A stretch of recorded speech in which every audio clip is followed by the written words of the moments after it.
بسم اللہ الرحمن الرحیم لی خمسۃ نطفی بہا حر الوباء الحاطمہ المصطفیٰ والمرتضیٰ وبناہما والسیدہ۔ گزشتہ روز ہمارے یوٹیوب چینل پر ایک ویڈیو اپلوڈ ہوئی جس میں ہم نے نبی کریم صلی اللہ تعالیٰ علیہ وآلہ وسلم اور دیگر انبیاء کرام علیہ السلام اور مقدس ہستیوں کے حوالے سے جو خاکے بنائے جاتے ہیں یا ان کے کردار ادا کیے جاتے ہیں اس اعتبار سے کچھ گفتگو کی تھی۔ اس پر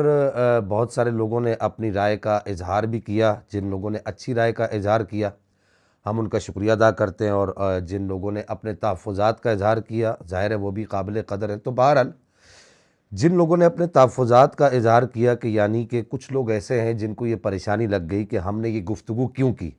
اور یہ بات کیوں کی جا رہی ہے، یا علماء اہل سنت دیگر جو علماء اہل سنت ہیں وہ یہ بات کیوں کر رہے ہیں کہ نبی کریم صلی اللہ تعالیٰ علیہ وآلہ وسلم یا انبیاء کرام علیہم السلام یا دیگر جو ذوات مقدسہ ہیں، ازواج مطہرات ہیں، اہل بیت اطہار ہیں، یا صحابہ کرام رضوان اللہ تعالیٰ علیہم اجمعین ہیں، ان کے اس طرح کے خاکے یا ان کے کردار پورٹریٹ میں ہوں یا فزیکل ہوں تو وہ بنانے میں یا ان کرداروں کو ادا کرنے میں کون سی اتنی کوئی بڑی مصیبت ٹوٹ پڑتی ہے، کون سا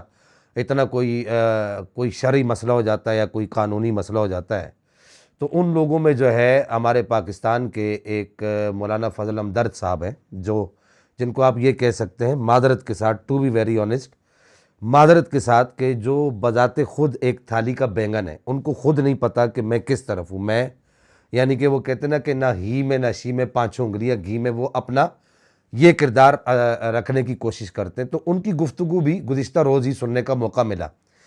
کہ وہ یہ کہنے لگے کہ جی اصل میں اس میں جیو نیوز یا دیگر جو نیوز چینلز ہیں یا دیگر جو ٹی وی چینلز ہیں ان کا کوئی قصور نہیں ہے، یہ ہمارے پڑوسی ملک جو انہوں نے کچھ باتیں کی، میں آپ سے وہ باتیں بالترتیب عرض کرنے لگا ہوں۔ پہلی بات انہوں نے یہ کی کہ جی اصل میں ہمارے پڑوسی ملک ہے ایران ہے، وہاں کے جو علماء ہیں وہ اس طرح کی ڈاکومنٹری کی اور اس طرح کے کرداروں کو ادا کرنا جائز سمجھتے ہیں، ان کے ہاں یہ کردار ادا کرنا جائز ہے، اور تو لہٰذا تو ہمارے ملک میں بھی اس پر تو کوئی بڑی بات نہیں ہونی چاہیے۔ تو پہلی بات، سب سے پہلی بات یہ کہ یہ مولوی فضل ہمدرد صاحب ان کی اس سوال کا جو ہے، ان کی اس بات کا جواب یہ ہے کہ مولوی فضل ہمدرد صاحب یہ بذات خود ایک یوں سمجھیے کہ بہت زیادہ شانے لوگوں کے اندر اپنے آپ کو شامل کرتے ہیں۔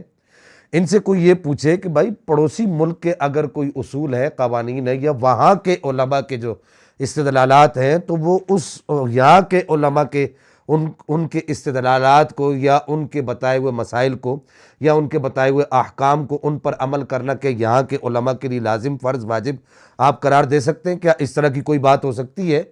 وہاں کے جو مسائل ہیں اور وہاں کے لوگوں کے جو معاملات ہیں اور جو وہاں کا جو حوادث زمانہ ہے، مقتضائے حال ہے، اور اسی طریقے سے وہاں جو تعارض ہے، عموم بلوہ ہے، تعامل الناس ہے، یہ ساری چیزیں وہ وہاں کے لوگوں کے ساتھ ہیں۔ یہ تو ایک عام ذہن رکھنے والا آدمی بھی اس بات کو سمجھتا ہے کہ کسی ملک کے جو قوانین ہیں یا کسی ملک کے وہ مسائل جو ضروریات دین میں سے نہیں ہے، ان مسائل کو کسی دوسرے ملک کے اوپر وہ کر دینا، مسلط کر دینا، اور کسی دوسرے ملک سے یہ تقاضا کرنا کہ جی آپ ان مسائل کو مانے ہی مانے کیونکہ وہ مانتے ہیں۔ اور دوسری بات یہ کہ جن کی طرف آپ اشارہ کر کے کہہ رہے ہیں کہ ان کے مسائل کو مانے ہی مانے، ان کی اپنی جو نسل نو ہے اس کا حال کیا ہے؟ آپ ان سے تو پوچھیں نا اس کا حال کیا ہے، کہ وہ جو ہے ایک مجسمے کو، ایک بت جو ہے وہ ناپاک پلید قسم کی جو چیز ہے، اس کو وہ کبھی امام حسین کا نام دیتے ہیں، کبھی وہ امام حسن پاک کا نام دیتے ہیں، سوچیں نہ ذرا آپ اس بات کو، کبھی وہ اس کو مولا علی کا نام دیتے ہیں، اور کبھی جو ہے وہ ایک مجسمہ سا بنایا ہوتا ہے یا ایک کردار بنایا ہوتا ہے، ایک خاتون ہوتی ہے، اس نے برقع جو ہے وہ عبایا اوڑھا ہوا ہوتا ہے اور وہ کچھ اس کو زنجیریں وغیرہ پہنائی ہوتی ہیں، تو وہ اس کو جو ہے سیدہ زینب کبریٰ رضی اللہ تعالیٰ عنہا وسلام اللہ علیہا کا نام دیتے ہیں۔ ذرا ایک لمحے کے لیے اس بات کو سوچیں کہ کیا یہ عورت یا وہ بت، وہ مجسمہ، یا اگر کوئی کردار بھی ہے تو کیا وہ کردار اگر کسی بچے کے ذہن کے اندر بیٹھ جائے کہ ہاں سیدہ زینب کبریٰ ایسی تھی، تو آپ اس کے ذہن سے نکال سکتے ہیں، اور اس گناہ کا وبال کس کے سر پر ہوگا؟ اور اگر کسی بچے کے ذہن کے اندر بیٹھ جائے کہ ہاں جی مولا کائنات ایسے تھے، وہ ایک بت سا آپ نے بنایا ہوا ہے، اور پھر ان بتوں کا حال کیا ہوتا ہے وہ آپ کو پتہ ہی ہے کہ یہ بت پھر ظاہر ہے ایک وقت ایسا آتا ہے کہ ان کو اٹھا کر پھینک دیا جاتا ہے۔ تو کیا ایک محبت رکھنے والا جو اہل بیت کی محبت کا دعویٰ کرتا ہو، جو مولا کائنات کی محبت کا دعویٰ کرتا ہو، یا صحابہ کرام رضوان اللہ تعالی علیہم اجمعین کی محبت کا دعویٰ کرتا ہو، یا انبیاء کرام علیہ السلام کی محبت کا دعویٰ کرتا ہو، تو کیا وہ ایک محبت رکھنے والا یہ سوچ سکتا ہے کہ جی اس طرح کی بات؟ اب میں اگلی بات نہیں کہتا۔ دوسری بات وہ یہ مولوی فضل احمد صاحب یہ کہہ رہے تھے، وہ کہنے لگے کہ جی یہ جو ہے یہاں کے علماء کے اندر جو ہے وہ شدت بہت پائی جاتی ہے۔ تو ابھی تک آپ یہ دیکھیے کہ مولوی فضل احمد صاحب ان کا اصل میں ایک مسئلہ یہ ہے، یہ میں پہلے کہہ چکا ہوں کہ یہ تھالی کے بینگن ہے۔ تھالی کے بینگن کا کام کیا ہوتا ہے؟ جدھر وزن آتا ہے وہ ادھر ہی چلا جاتا ہے۔ گول بینگن کی بات کر رہا ہوں، یا تھالی کا آلو کر لیں آپ، تو وہ جدھر وزن آتا ہے یعنی جدھر ڈھلان ہوتی ہے وہ ادھر ہی لڑک جاتا ہے، اس طرف ڈھلان ہوگی تو وہ ادھر ہی لڑک جائے گا۔ تو اگر نبی پاک صلی اللہ تعالی علیہ وآلہ وسلم کی ناموز کے مسئلے کے اندر علماء کے اندر شدت پائی جاتی ہے تو یہ تو اللہ کی کتاب پر عمل ہو رہا ہے، نبی پاک صلی اللہ تعالی علیہ وآلہ وسلم کے نصاب پر عمل ہو رہا ہے، آپ صلی اللہ تعالی علیہ وسلم کی منشا پر عمل ہو رہا ہے کہ نبی پاک صلی اللہ تعالی علیہ وسلم چاہتے ہی یہ ہیں کہ آپ کے معاملے میں، آپ صلی اللہ تعالی علیہ وسلم کی ذات گرامی کے معاملے میں، یا انبیاء کرام علیہ السلام کی ذوات مقدسہ کے معاملے میں ایک مسلمان بالکل اسٹک اہدنا الصراط المستقیم، صراط مستقیم کی طرح ہو، یس اور نو والے جو رستہ ہے وہ اس رستے پر ہو۔ یہ تو نبی پاک کی منشا ہے، یہ تو قرآن کی منشا ہے۔ ان الذین یوادون من حاد اللہ ورسولہ، کیا یہ قرآن کی منشا نہیں ہے؟ کیا قرآن یہ بات نہیں کرتا؟ کیا قرآن یہ نہیں کہتا قل ان کنتم تحبون اللہ فاتبعونی یحببکم اللہ؟ تو نبی پاک صلی اللہ علیہ وسلم نے فتح مکہ کے دن کعب بن اشرف کو کہاں سے نکال کے مارا؟ نبی پاک علیہ السلام نے۔ اور پھر اس کے بعد یعنی کعبے کے پردوں میں سے نکال کے آپ علیہ السلام نے خود جو ہے ومن دخلہ کان آمنا، ومن دخلہ کان آمنا، جس کے بارے میں قرآن کہتا ہے کعبۃ المشرفہ کے بارے میں، تو وہاں سے نکال کے نبی پاک علیہ السلام نے اس کا کام تمام کیا۔ تو یہ تو اب میں اس پر تفصیلی بیان کرتا ہوں، یہ ایک ہی مثال بہت ہے۔ تو یہ تو نبی پاک کا منشا ہے، آپ کی مرضی ہے۔ ائمہ اعلام جتنے بڑے بڑے گزرے ہیں ان سب کے فتاوی یہی، ان سب کا فیصلہ یہی ہے، خود مولا کائنات کا فیصلہ یہی ہے، خود امام حسن امام حسین پاک رضی اللہ تعالیٰ عنہم اجمعین، ان تمام مقدس شخصیات کی منشا یہی ہے اور یہی ہوگی۔ اور اس کے علاوہ جتنے بڑے بڑے ائمہ گزرے ہیں ان سب کی منشا یہی ہے۔ تو رہی یہ بات کہ آخر میں یہاں پر یہ بات کر دوں کہ بعض احباب کو بشمول دکھ در صاحب وہ یہ کہہ رہے ہیں کہ جی ایک علامہ صاحب کی جانب اشارہ کر کے کہہ رہے ہیں، مولانا ڈاکٹر اشرف آصف جلالی صاحب کی طرف اشارہ سے کر کے کہہ رہے ہیں ان کو کوئی ٹی وی چینل والے نہیں بلاتے تو اس وجہ سے یہ اس طرح کی بات کر رہا ہوں۔ بھائی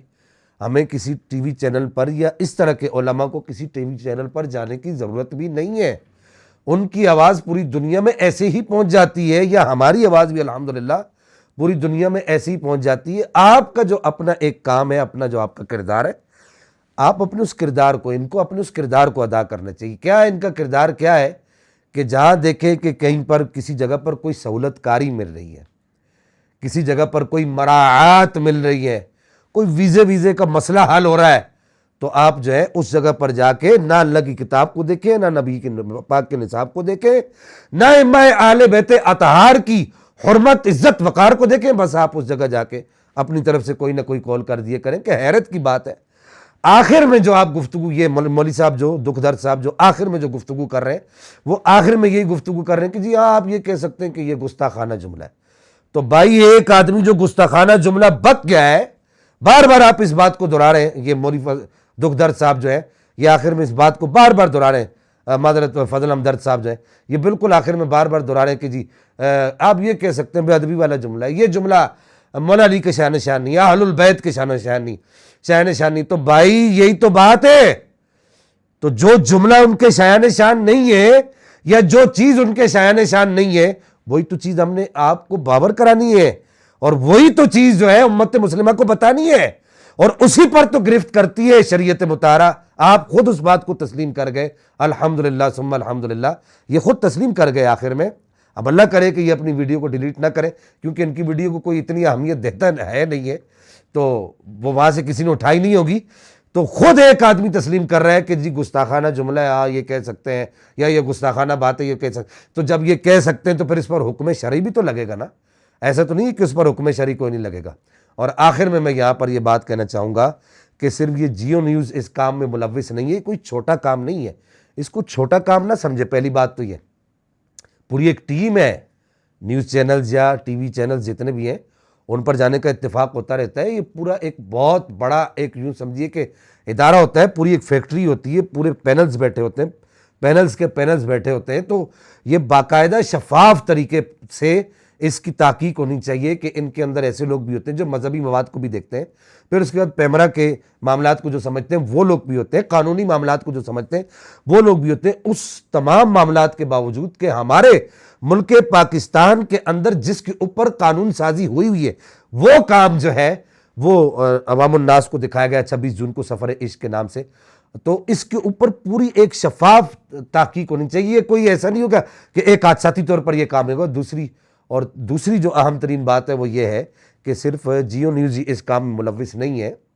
مقدسات کے جو تصویریں دکھانا ہے، مقدسات کی فلمیں دکھانا، ان کی ڈاکومنٹری دکھانا، کچھ پوڈ کاسٹرز رات جو ہیں وہ بھی اس میں ملوث ہیں۔ چلے خیر، ان کا جو مسئلہ ہے وہ بھی اگرچہ نازک ہے لیکن اتنا نازک نہیں، کیونکہ ان کے پاس اتنا بڑا پینل اور اتنا بڑا سلسلہ نہیں ہوتا اور اتنی بڑی مشینری نہیں ہوتی۔ اور اس کے علاوہ جیو نیوز کے علاوہ کچھ نیوز چینلز بھی جیسے AR وغیرہ ہے وہ بھی اس کام کے اندر ملوث ہیں۔ تو میں یہ بتانا چاہتا ہوں ان لوگوں کو کہ یہ کوئی عام مسئلہ نہیں ہے، یہ نہایت اہم مسئلہ ہے۔ اس پر ملک پاکستان میں قانون سازی ہوئی ہے، باقاعدہ طور پر آرٹیکل کے نمبر دیے گئے اور اسمبلی کے اندر یہ بل پاس کیا گیا ہے۔ اور اس کے علاوہ اللہ کی کتاب اور نبی پاک صلی اللہ علیہ وسلم کے نصاب کا بھی یہ منشا نہیں ہے۔ اللہ تعالیٰ میرا اور آپ کا حامی و ناصر ہو۔ وآخر دعوایا ان الحمدللہ والسلام علیکم۔